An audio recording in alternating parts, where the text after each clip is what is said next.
Noida greater Noida expressway के ऊपर से एक और एक्सप्रेसवे बनाने की योजना पर काम चल रहा है। यह एक्सप्रेसवे महामाया एक्सप्रेसवे से शुरू होगा और यमुना एक्सप्रेसवे यानी कि 0 पॉइंट तक जाकर मिलेगा। इस एक्सप्रेसवे को चिला एलिवेटेड रोड से भी जोड़ा जाएगा और कालिंदी कुंज से भी जोड़ा जाएगा। इसका सबसे अच्छा फायदा नोएडा ग्रेटर नोएडा एक्सप्रेसवे के रोज के जो कम्यूटर उनको मिलेगा। यहां पर लगने वाले जाम से लोगों को बहुत राहत मिलेगी। नमस्कार दोस्तों, मैं मनवीर सिंह स्वागत करता हूं आपका अपने YouTube channel explore real estate with Manveer में। जैसा कि आप सभी लोग जानते हैं और मैंने भी अपने चैनल के माध्यम से कई बार यह जानकारी दी है कि 1 से 1.5 साल के अंदर जेवर इंटरनेशनल एयरपोर्ट यानी कि नोएडा इंटरनेशनल एयरपोर्ट जो है वो चालू हो जाएगा। परंतु अगर आज की स्थिति भी आप देखें तो नोएडा ग्रेटर नोएडा एक्सप्रेसवे जो है वो पीक आवर में पूरी तरह से जैम पैक हो जाता है। वहां पर से निकलना और वहां एंटर करना बड़ा मुश्किल काम हो जाता है। इसके बहुत सारे कारण हैं। प्रमुख कारण तो यही है कि ग्रेटर नोएडा के अंदर आबादी काफी बढ़ गई है। लोग बाग काफी वहां पर रहना पसंद कर रहे हैं आजकल, और इन्वेस्टमेंट भी पिछले 2-4 साल के अंदर ग्रेटर नोएडा में काफी हुआ है, जिसकी वजह से वहां पर नई नई फैक्ट्रीज लग रही हैं। तो बहुत सारे लोग बाग जो हैं वो वहां पर आजकल टाइम पर इस एक्सप्रेसवे को वहां आने जाने के लिए इस्तेमाल करते हैं। ना केवल ग्रेटर नोएडा, इनफैक्ट अगर आप देखें तो जो नोएडा का एक्सप्रेसवे वाला एरिया है वहां पर भी काफी नई सोसाइटीज ने अपना प्रदर्शन दे दिया है, जिससे लोगों ने वहां पर रहना शुरू कर दिया है। जो रहते हैं वो आते जाते भी हैं कहीं ना कहीं, जिसकी वजह से दबाव बढ़ा है। इनफैक्ट नोएडा एक्सप्रेसवे पे 132, 135 और इन सारे एरिया के अंदर काफी सारी IT कंपनीज भी हैं, जिसकी वजह से भी लोग बागों का वहां पर जो है वो आबादी बढ़ी है। एक और बहुत बड़ा प्रमुख कारण है, वो कारण है कि जो एक्सपो सेंटर है वो अब प्रगति मैदान से हटकर यहां ग्रेटर नोएडा में आ गए हैं, जिसकी वजह से जब भी कोई एक्सपो लगता है तो इस एक्सप्रेसवे पे जाम की स्थिति बन जाती है। इन्हीं सब चीजों को देखते हुए अब नोएडा अथॉरिटी इस नई योजना के साथ में आई। अब अगर जेवर इंटरनेशनल एयरपोर्ट चालू हो जाता है तो सोचिए यहां पर क्या स्थिति होगी। अगर हम देखें तो जेवर जो इंटरनेशनल एयरपोर्ट है उस पे करीब 1.25 करोड़ पैसेंजर हर साल आया करेगा। अब ये सारे पैसेंजर हैं, ऐसा तो है नहीं कि आसपास के एरिया से ही होंगे। ऑब्वियसली बात है, ये अलग अलग शहरों से आएंगे, दिल्ली से बहुत लोग आएंगे, नोएडा से बहुत लोग आएंगे, तो इस्तेमाल तो यही एक्सप्रेसवे होगा। उस स्थिति में क्या होगा? मेरा मानना यह है कि उस स्थिति में यहां से निकलना बिल्कुल असंभव हो जाएगा। इसी बात का मद्देनजर रखते हुए अब जो नोएडा अथॉरिटी है वो एक डबल डेकर एक्सप्रेसवे लेके आ रही है, और वो भी एग्जिस्टिंग नोएडा इंटरनेशनल एयरपोर्ट के ऊपर से जाएगा। ये एक्सप्रेसवे जो है वो 6 लेन का होगा, यानी कि बहुत बड़ा जो है वो एक्सप्रेसवे बनाया जा रहा है डबल डेकर, और दावा किया जा रहा है कि ये इतना बड़ा एक्सप्रेसवे पहली बार बन रहा है। ये एक्सप्रेसवे करीब आप मान के चलिए कि 20 किलोमीटर का होगा, और इस पे जो अनुमानित खर्चा बताया जा रहा है वो करीब 2000 से लेके 2500 करोड़ रुपए का होगा। पर चिंता किस बात की?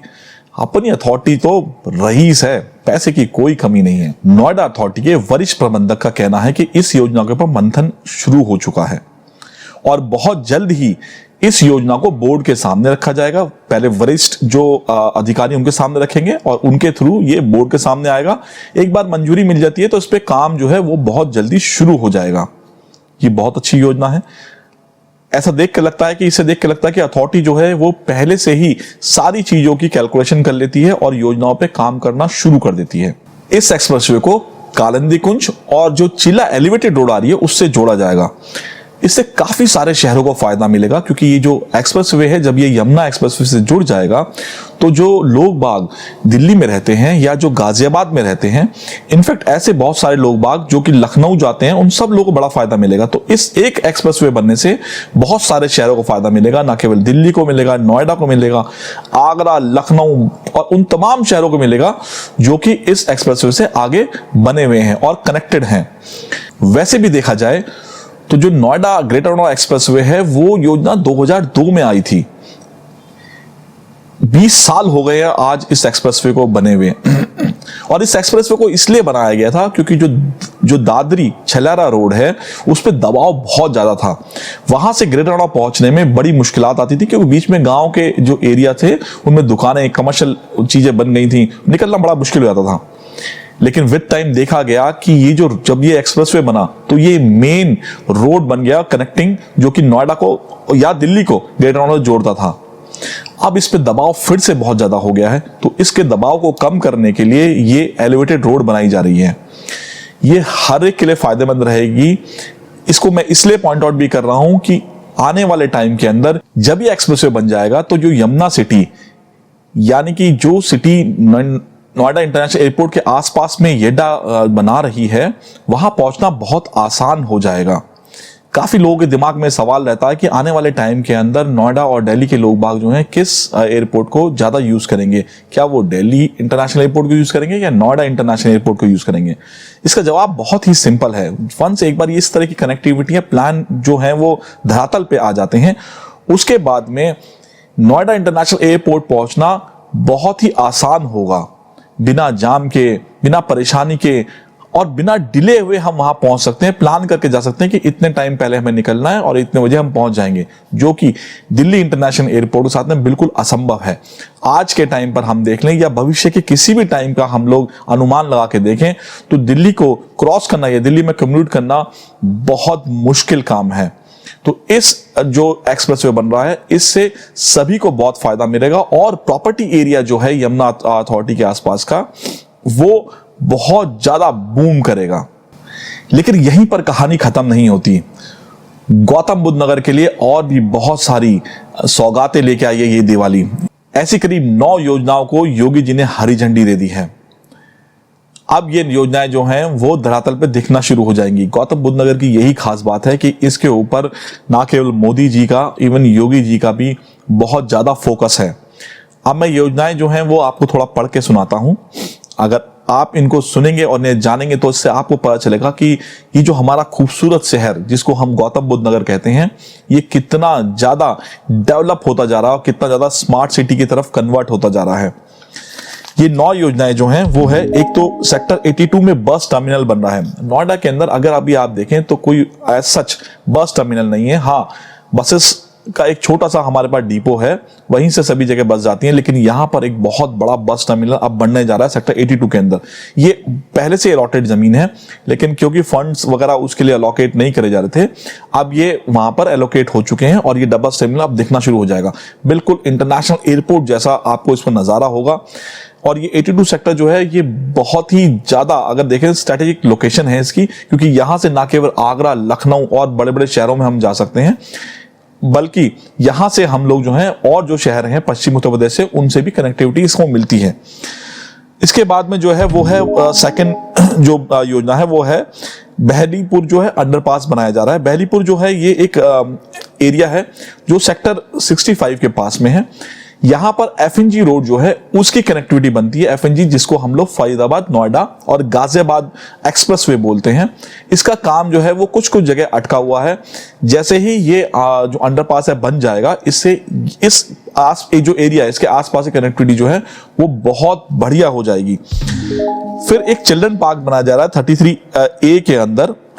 ये जो चिल्ड्रन पार्क है इसका काम ऑलमोस्ट पूरा हो गया है और इसको जो है वो 14 साल के बच्चे जो हैं उनको मद्देनजर रख के बनाया जा रहा है।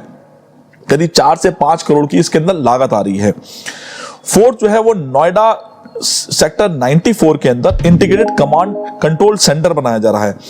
ये कमांड कंट्रोल सेक्टर जो है ये 76 जो सीसीटीवीज हैं ऑल ओवर नोएडा के अंदर लगाए गए हैं, इनको कंट्रोल करता है।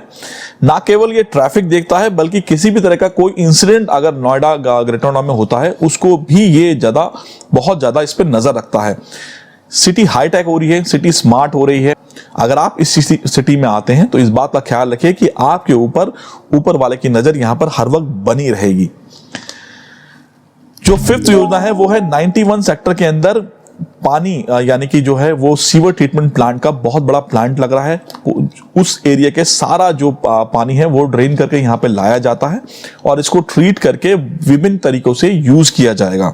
छठी जो योजना आ रही है वो डाटा सेंटर की है। आपने सुना ही होगा कि मोदी जी ने बिल्कुल घोषणा कर दी कि हिंदुस्तान का सारा डाटा जो है वो हिंदुस्तान के अंदर ही रहेगा, चाहे वो फेसबुक हो, चाहे गूगल हो, कोई भी कंपनी हो, वो सबको अपना डाटा जो है इंडिया के अंदर ही मैनेज और मेंटेन करना पड़ेगा। उसी तर्ज पे, क्योंकि आपने देखा ये योगी जी जो है बहुत प्रोएक्टिव हैं और एकदम से रिएक्ट करते हैं, तो योगी जी ने डाटा सेंटर की घोषणा कर दी और हीरनंदानी ग्रुप ने नोएडा एक्सटेंशन के अंदर एक बहुत बड़ा डाटा सेंटर, जिसके अंदर 7,000 करोड़ का इन्वेस्टमेंट उन्होंने करा है, वो वहां पर इन्वेस्ट कर दिया और वहां पर चालू हो गया है। अब एक टावर जो है उसकी अभी उद्घाटन करने के लिए जो योगी जी हैं वो कल आने वाले हैं। 7वां जो सौगात मिली है, योजना आई है, वो है एक्सप्रेसवे पर कुंडली अंडरपास बनाया जा रहा है। ये 152 सेक्टर और कुंडली सकीरपुर अंडरपास का निर्माण है। इससे जो 150, 149 और जितने भी आसपास के लोग बाग हैं, इनको कम्यूट करने में बड़ा आसानी मिलेगी। एक बार ये अंडरपास बन जाएगा तो लोग बाग इधर से उधर एक्सप्रेसवे के आ जा सकेंगे। 8वां जो है वो बिसरख लिंक मार्ग शुरू हो रहा है। लगभग 32 करोड़ की लागत से 900 मीटर लंबा बिसरख रोड का निर्माण कार्य जो है वो अब पूरा हो चुका है।